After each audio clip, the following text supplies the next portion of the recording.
आदरणीय प्रधानाध्यापक महोदय, मेरे सामने खड़े भारत के शैक्षणिक पृष्ठभूमि को धरातलीय स्तर से ऊपर उठाने वाले मेरे प्यारे शिक्षक साथी, मेरे सामने खड़े भारत के भविष्य, मेरे प्यारे बच्चों, सदियों की गुलामी की बेड़ियां वास्तव में 15 अगस्त 1947 को टूटी और भारत अंग्रेजी शासन से मुक्त हुआ। लेकिन गणतंत्र दिवस 26 जनवरी को मनाया जाता है। इसका कारण जानने के लिए भारतीय स्वाधीनता संग्राम के इतिहास पर दृष्टिपात करना होगा, अर्थात नजर डालना होगा।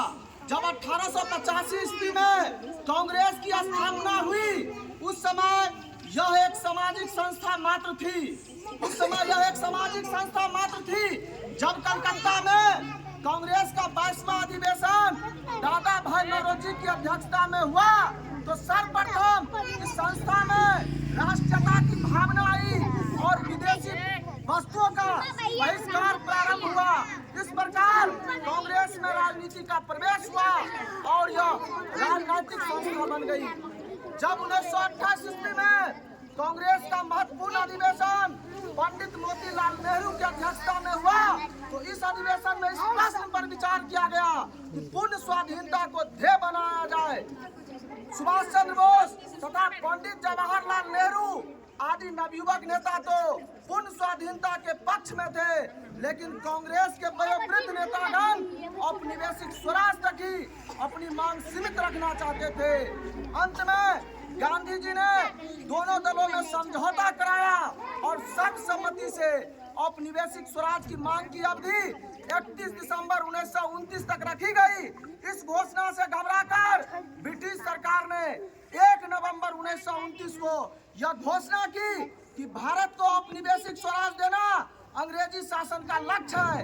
लेकिन इस घोषणा से किसी को संतोष नहीं हुआ और लाहौर के रावी नदी के तट पर 1929 ईस्वी में पंडित जवाहरलाल नेहरू की अध्यक्षता में यह घोषणा प्रसारित की गई कि यदि ब्रिटिश सरकार औपनिवेशिक स्वराज देना चाहे तो 31 दिसंबर 1929 के 12 बजे रात अर्थात 1 जनवरी 1930 से इसके लागू होने की प्रत्यक्ष घोषणा करे, अन्यथा हमारी मांग पूर्ण स्वाधीनता होगी।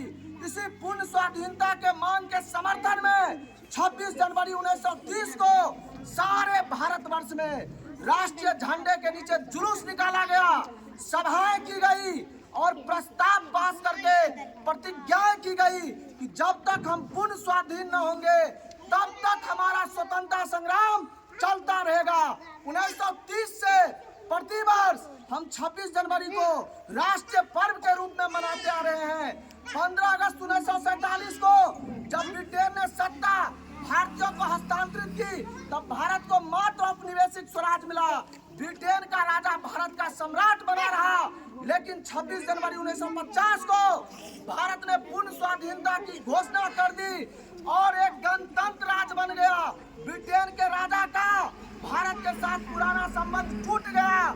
भारत का सर्वोच्च शासक राष्ट्रपति के नाम से जाना जाने लगा। इसलिए 26 जनवरी गणतंत्र दिवस के रूप में मनाया जाता है। यही पुण्य दिन भारत सर्वप्रथम मुस्काया था, हर्षित पुलकित होकर जन जन फूला नहीं समाया था। इसी पुण्य दिन भारत सर्वप्रथम मुस्काया था, हर्षित पुलकित होकर जन जन फूला नहीं समाया था। दिग दिगंत में राष्ट्र ध्वजा को गौरव सहित उठाया था। यही पुण्य दिन भारत भर का सबसे बड़ा बना पर्व। इसलिए इस शुभ दिन पर क्यों न हो हम सभी को अतुलित गर्व। जय हिंद, जय भारत।